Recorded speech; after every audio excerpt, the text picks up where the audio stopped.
Hi guys, I'm Smita and welcome back to my channel where I talk about all things machine learning, AI, and tech related. In today's video, we're going to be talking about crypto exchanges, how do crypto exchanges work, and what is the tech behind it. Specifically for this video, I have partnered up with Kanga Exchange, so we're going to be using Kanga Exchange as a main example and looking at how Kanga Exchange works and what is the tech behind it.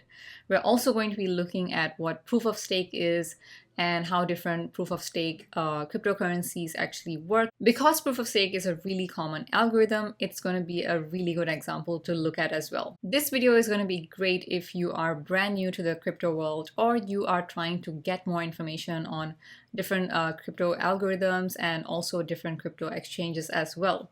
So let's get into it. There are so many popular exchanges out there such as Coinbase and Binance and Kraken, etc. And Kanga Exchange is one of them. So Kanga Exchange is a place where users can buy and sell and also invest in different cryptocurrencies. What is actually extremely special about Kanga Exchange is that it's built on something called proof of stake algorithm, which I will talk about later on in this video. Now let's get back to the topic of exchanges and what they're actually built on. So all of these crypto exchanges are built on blockchain technology. Now, what exactly is that? In order to understand what exactly is blockchain technology, we need to understand what exactly is blockchain and how does it work. So let's say you're trying to send some Bitcoin to your friend across the world and you have bought some cryptocurrencies and you have a crypto wallet. When you are actually sending your Bitcoin to your friend, all of this transaction is actually happening on the blockchain. Now, the transaction that happens when you are sending that Bitcoin is represented as a block, and that particular block is stored on the blockchain. And this block is actually broadcasted to various parties in the network who then go on to actually validate your transaction. Once the transaction is actually validated, the block is added on to the blockchain. Blocks cannot be removed from the blockchain. They can only be added to it. Hence, blockchain is actually extremely transparent and you can get a really good idea of where exactly money is being sent, etc. If that was a bit too technical to understand, let me actually break that down into much more simpler terms. So when you're trying to send Bitcoin to another address, perhaps your friend, imagine that you had to go through 5 different people who are all going to write down your transaction in a book that couldn't be destroyed and also couldn't be edited after.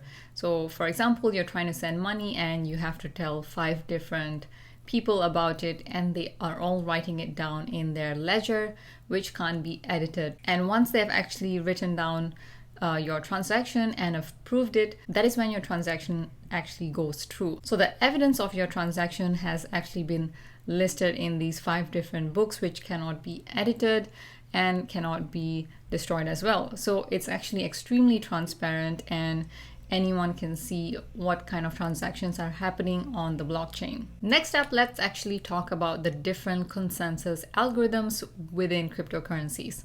So what exactly are those? If you're someone who has known about cryptocurrencies or you have some sort of idea about blockchain, Bitcoin, etc., you would have heard about proof of work. Proof of work is also a consensus algorithm where a lot of major cryptocurrencies are based on that. For example, Bitcoin, Ethereum, etc.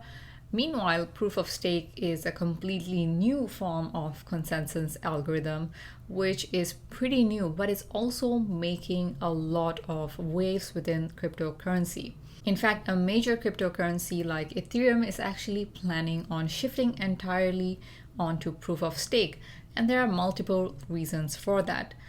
Kanga Exchange is built entirely on proof of stake, and so is their token coin Kanga, which is also built entirely on proof of stake. So let's actually look at what exactly is proof of stake and why does it have so many advantages over proof of work. One of the major advantages that proof of stake has over proof of work is when it comes to cost and energy. When we think about cryptocurrencies, we think about Bitcoin and we think about Bitcoin mining and the huge amount of energy and resources that it actually takes up.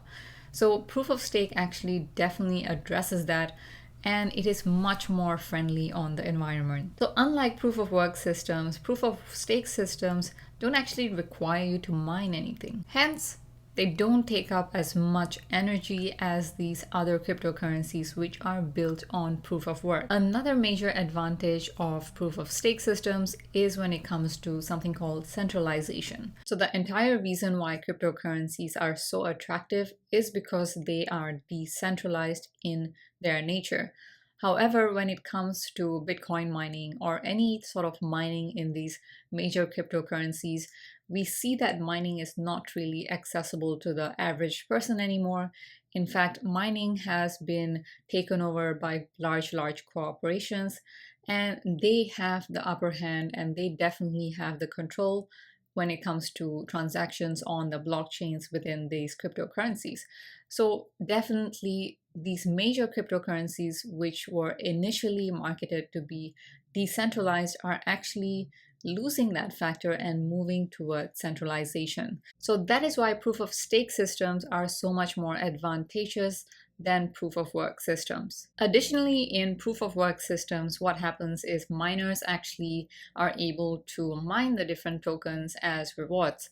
But in proof of stake systems, since they are not able to mine tokens, they get transaction fees as their rewards. So on Kanga exchange, these reward fees are actually really well utilized, because what happens on Kanga exchange is that the reward fees that is gained by the exchange is actually distributed to all of the users who actually hold the Kanga token. So that is actually much better than other exchanges who also work on proof of stake consensus, because they don't actually share these type of reward fees with the users, but Kanga exchange is actually able to do so. Hope this video was helpful for you guys to understand how blockchain works and also how blockchain exchanges work and the different type of consensus which exist on the blockchain.